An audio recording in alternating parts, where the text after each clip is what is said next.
I did a story on a police officer in one of the markets that we found out was being investigated by the federal government. And we had our sources and we went with it. And I got some death threats. I got some Ooh. death threats from that. I certainly have gone to cover crime scenes and had people.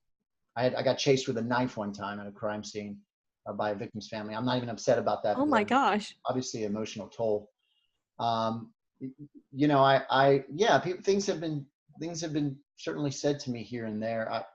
But a lot of times it's in the spur of the moment and the spur of the emotion and some of the really difficult stories that I've covered. I think a lot of people, especially here in Florida, and I think other places in the Gulf Coast can relate to that. When you have to go into hurricane coverage mode and you go into somebody's town, um, and you're there way too early, we in Florida would get a lot of criticism about making people too afraid of something.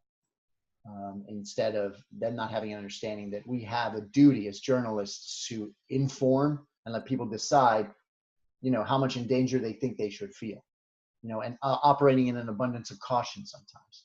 So we definitely got a lot of slack covering hurricanes out in the field before the storm hit, and there were still people walking around, and the word sensationalism got thrown out a lot. So it's a really fine line, and I never got too upset about that. But I think that overall, I think women have it worse because unfortunately, we're still at a time that obviously women are judged too much about certain physical characteristics or age as opposed to their enormous skill, their ability to be quality journalists. So, at the end of the day, I think that women have it way tougher than men do in the news business. And I think people would say in almost every single industry.